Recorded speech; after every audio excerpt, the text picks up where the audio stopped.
Today on Muddy Beard's 4x4, the TrailPlug is finally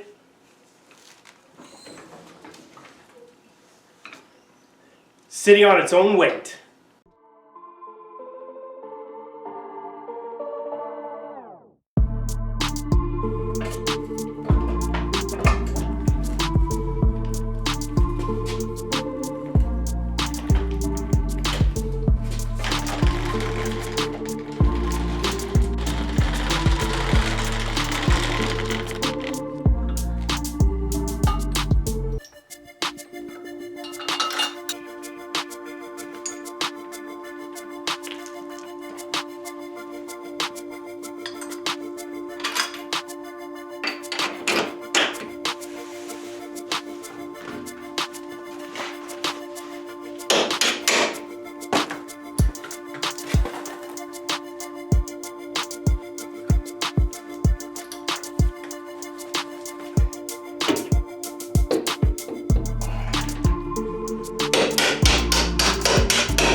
Hello and welcome to Muddy Beard's 4x4. I am Robbie, and today we are finally back in the shop working on the TrailPlug, my 1999 Jeep Cherokee XJ, part of this whole one-ton swap project that I have been doing. Now, we have officially passed over 3 years since I took this thing apart and put it on jack stands. So it goes without being said, but it is time that this thing gets done. So speaking of that, by the end of this video, my goal is to have this Jeep on all 4 wheels and tires on its own weight, one step closer to being able to roll out of the garage.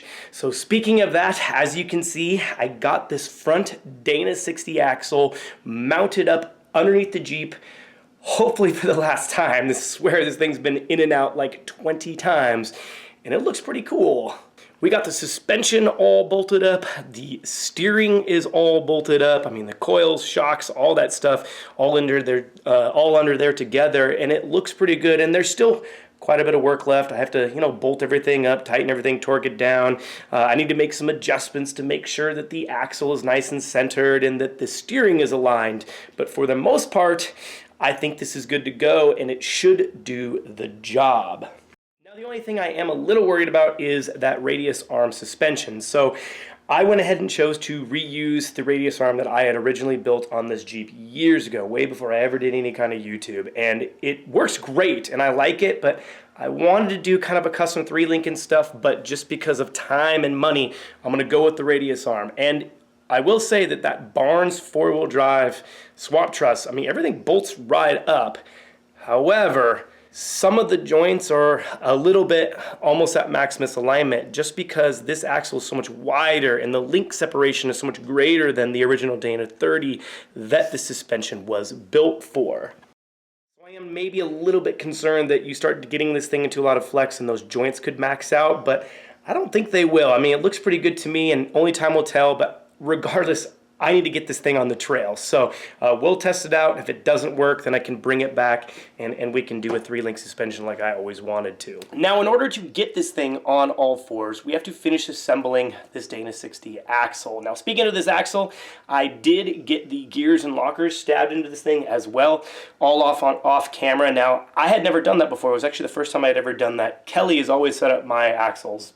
He knows what he's doing. He's good at it, and he's had all the tools, but and he's always set up my axles. I never had to, but we couldn't get our schedules aligned, so I decided I would give it a shot, borrow some tools, watch some YouTube videos, and I'm pretty happy with the way it turned out, and I think I'm going to have a good working front differential here. So it is time to now get everything else assembled though. So we're going to go ahead and get our axle shafts in, hubs or unit bearings reassembled, brakes on it and all that stuff so we can actually get the wheels and tires bolted up. So let's get to work. All right, now to reassemble our front Dana 60 axle, these things are actually pretty darn simple, and so I'm going to be using a lot of the factory parts for really 2 reasons. One, I'm just trying to save some money, and 2, a lot of my parts were actually in still pretty good shape, even though this axle came from the junkyard. So I'm going to rock them again for now so I can get this thing together. So we're going to start by putting in the axle shaft itself.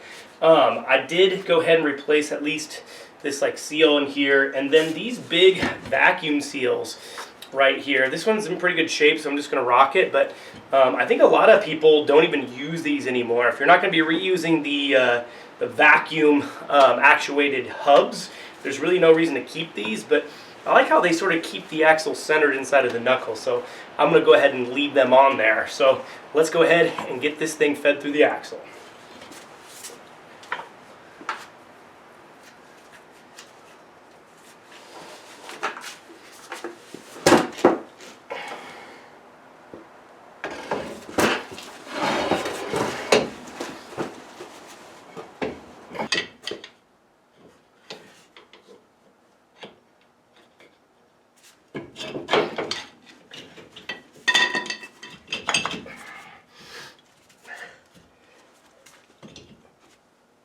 So that long side axle shaft can be a little bit hard to kind of get lined up. You have to finagle it in there, but now that we got it in, we can go ahead and install our hub or unit bearing or wheel bearing, whatever you want to call this. Again, I'm reusing the one from the factory, but it is, or from the junkyard I should say, but it's in good shape. And remember, there is a little plastic thrust washer that's supposed to go between the wheel bearing and the outer axle. Once we got that on, we can go ahead and slide this in place and tighten it on up.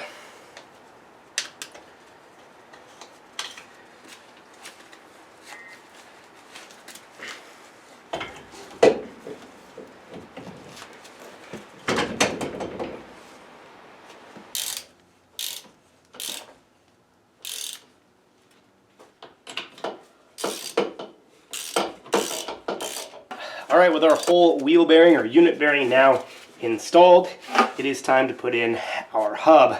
Now there is a certain order. We have some, again, some thrust washers here. So it does go, you want the circle washer, then the hex washer, then the circle washer.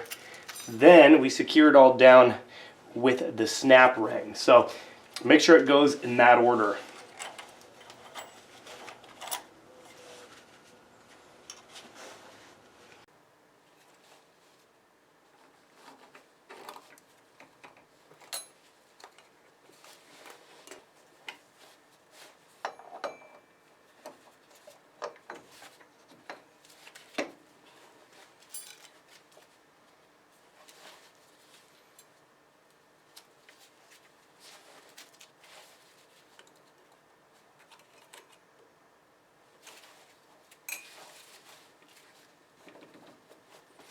Okay, well, the last thing we need to do before we can bolt up our wheels and tires with this is, of course, the brakes. Now, this is the thing that I, of course, went with brand new, is brakes. So, brakes on these Super Duties are very expensive, very expensive. And one of the tips I have for buying junkyard axles, like I did, is when I bought mine, I thought I got a killer deal, but they didn't have any brakes on them at all. Now, that ended up being expensive because, I mean, at the very least, maybe you could rebuild the calipers and might even be able to reuse them depending on the, you know, the condition of them. But at the very least, a lot of, like, especially part stores, they want a core charge. So when you're buying brand new calipers and stuff like that, the core charge is significant and end up costing you a lot of extra money. And because I didn't have the brake assemblies on these axles when I got them from the junkyard, that ended up costing me a few extra bucks. But I went with the complete brand new power stop kit, rotor, you know, which comes with the new rotors and brake calipers and brake pads and all that stuff, just in one big kit. It's expensive, but it's complete, and you know it's going to be quality. So let me get these installed so we can get this thing bolted on the wheels and tires, and I can get this thing on sitting on all fours.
Check it out, everyone. The TrailPlug is finally on its own way, and man, this thing looks like a beast. So I am really digging the stance on this thing, and it turned out almost exactly how I envisioned it. I love the way it's sitting.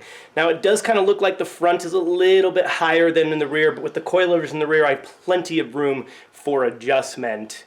So I did end up reusing the 5-inch coil springs that were on the Jeep even before the swap. And if you add the extra height of the truss and the Dana 60 axle compared to the Dana 30, it should give me an extra 2 inches. So that should be about 7 inches of lift, which sounds like a lot, and it kind of is. But if you take a look at this thing, I think it's appropriate with the much wider stance. I got plenty of wheel well room here with the bigger tires, and I think I'm really going to appreciate that extra belly clearance when you're out rock crawling, because this thing seems to be sitting pretty good. I like the way that it is sitting. Now in the front, I may have to do a little bit of clearancing and cutting on these front fenders to make those tires fit, but if I set up the bump stops appropriately, it shouldn't be jamming up into that wheel well. And again, I think this is going to be about perfect height, and this thing, the stance on this thing is just great.